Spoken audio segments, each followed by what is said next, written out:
Here's a scandal that perfectly captures the climate debate battle raging in Washington. A secretive government group has just been quietly shut down after sparking one of the fiercest scientific controversies of the year.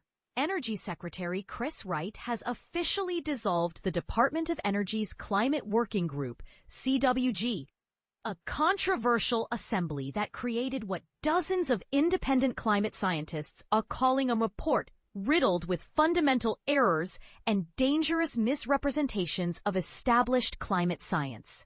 But here's where it gets controversial. This wasn't just any ordinary government report. The dissolution story first broke through CNN's investigation, and NPR has since obtained confirmation that Wright personally penned a letter dated September 3rd to the group's 5 carefully selected members, expressing gratitude for their contributions before officially terminating their roles. The timing of this disbandment raises eyebrows. It coincided perfectly with courtroom proceedings in a high-stakes lawsuit. The Environmental Defense Fund and the Union of Concerned Scientists have launched legal action against the Trump administration, and this week's hearing could reshape how climate science influences federal policy. According to NPR's earlier reporting, the lawsuit makes explosive allegations. Energy Secretary Wright secretly orchestrated the selection of 5 hand-picked climate change skeptics to author the government's official climate assessment, allegedly breaking federal law by producing the report through clandestine methods involving contributors who represented exclusively one ideological perspective. In his dissolution letter, Wright defended the group's mission, stating their objective was to stimulate scientific discourse and public conversation. He claimed the outcome surpassed my initial expectations, suggesting that with this mission accomplished, the CWG had served its purpose and could be disbanded. And this is the part most people miss. The composition of this group tells the real story.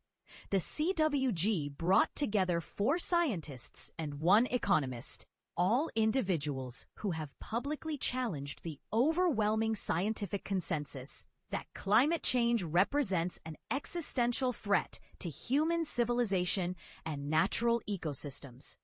Some members have gone so far as to characterize global warming as potentially advantageous for society.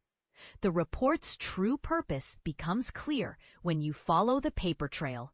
It was specifically crafted to provide scientific backing for the Trump administration's aggressive campaign to eliminate climate pollution regulations entirely. The Environmental Protection Agency has referenced this DOE report extensively in their recent regulatory proposal aimed at dismantling the endangerment finding, the foundational legal determination that enables federal oversight of climate pollution from coal and gas power facilities, automotive emission standards, and methane releases from oil and gas operations. The Climate Working Group operated under a veil of secrecy, producing a covert report that brazenly violates federal transparency laws, declared Aaron Murphy, Senior Legal Counsel at the Environmental Defense Fund.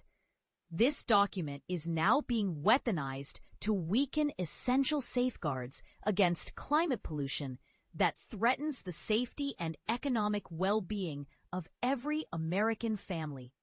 The environmental organizations are demanding that courts completely invalidate the CWG report.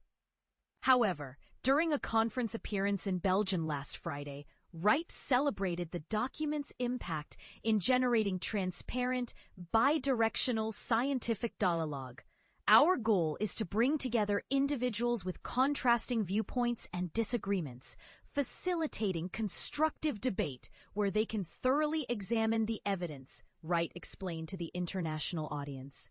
But here's the scientific reality that Wright's debate ignores. For the vast majority of climate researchers worldwide, this discussion reached its conclusion years ago.